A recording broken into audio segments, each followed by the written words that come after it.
My roommate, who watches all these videos, said that it was cringy that I was holding the mic like this, but joke's on him because this is his mug, and I think it's stupid. And there's not even anything in it. So, this is not what this video is about today.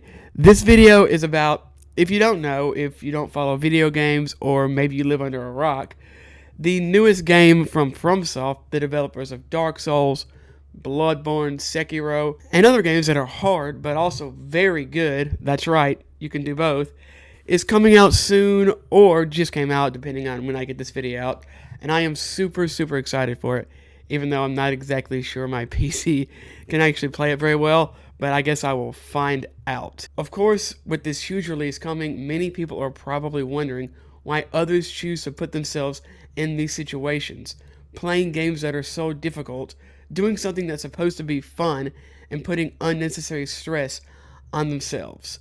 So today, I'm going to do the ultimately futile task of explaining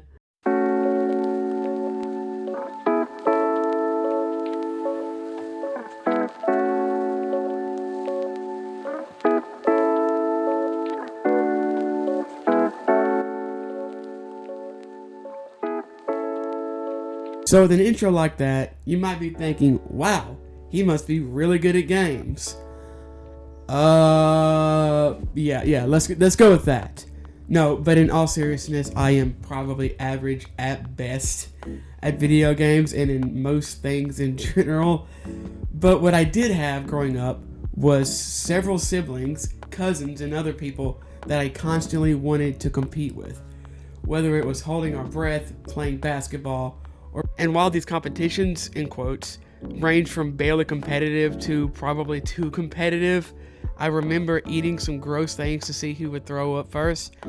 I don't remember who threw up first, but I do remember that we all lost. But the most important thing besides the memories, the most important things about these competitions is what they taught me. They taught me the value of winning, how to act, but more importantly, they taught me what it was like to lose before I was even in school. Now, I didn't really compete much in sports or anything.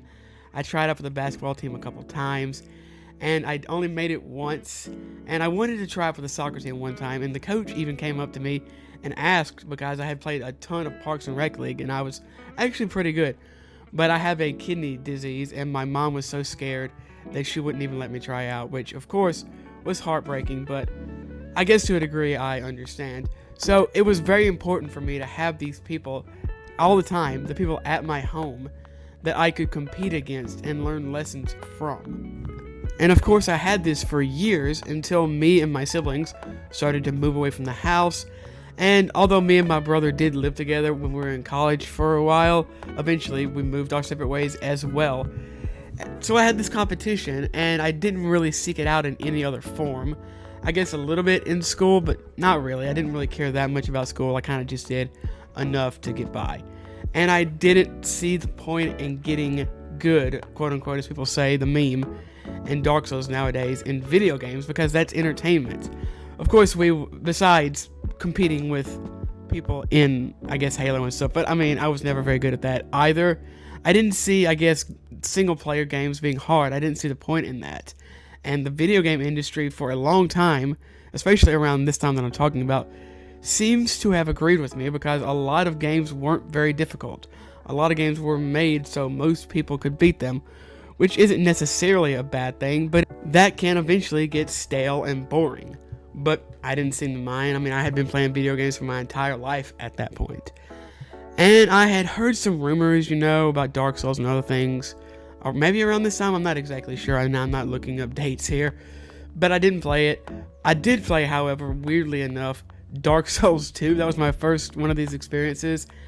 And you might be thinking, oh, this is it. This is when he, finds the peel or whatever in this. But no, I played it for a few days, put it back down, and I still, to this day, however many years later, have not even looked at it again. I haven't played it. I have thought about it, actually.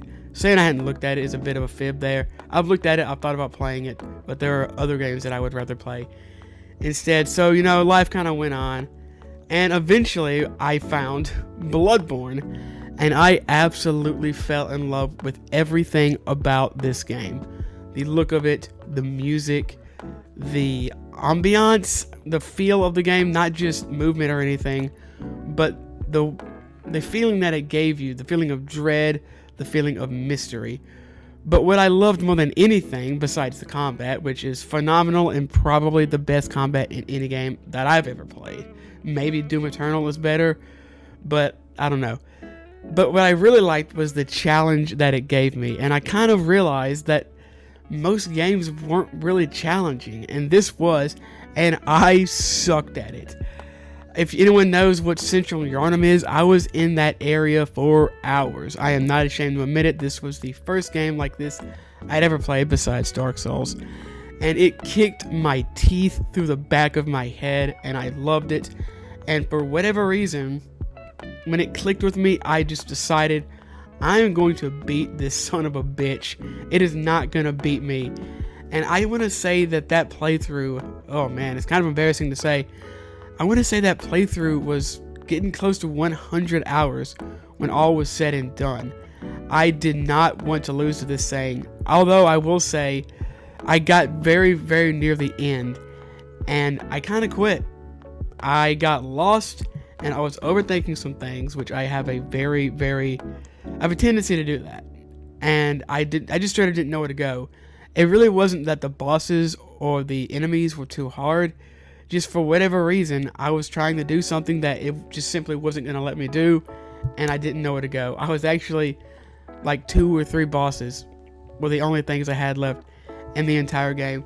So I had a friend who is actually also a massive Bloodborne fan kind of punch me in the back of the head, sit me down, and say, "You're going to beat this. You're so close. What are you doing?" So I finished it. And after several more hours, I think probably fighting the final boss alone, several more hours, I did finish it. And I was elated. It was this feeling like really nothing else. Feeling, I guess you could, I've never been on a basketball team that went to like any playoffs or anything, but I'm assuming it's got to be a similar feeling, especially if you're the underdog. This feeling of overcoming the odds, this feeling of I did something, I accomplished this, no one can take this away from me. Once you start to get a feel of that, once you start to get that taste of victory over something that's so hard, so difficult, it kind of gets its teeth in you and you crave it, you want more. Now, you might not want more constantly, I don't, but eventually you're going to get that itch, that craving to kind of overcome the odds again, proving to yourself, to others, whatever, that you can achieve something, to persevere, if I may be hyperbolic. So after all this, this super in-depth analysis, you might be wondering, did I figure it out? The appeal of difficulty? Honestly, I'm not sure if there is an actual appeal to the difficulty itself. But what I can tell you is, to overcome difficulty is a satisfaction like no other. To plant your foot in the dirt, take a hit to the jaw, and give it back until you're looking down at the opponent you struggled so hard against.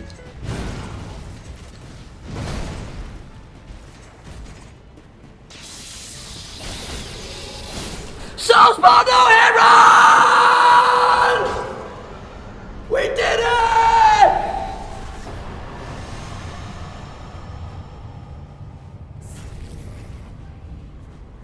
So small, no hero.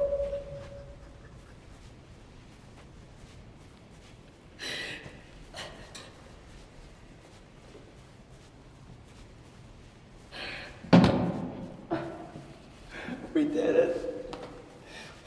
And that's going to do it for this video. Let me know what you thought about it in the comments. Also, make sure to like and subscribe.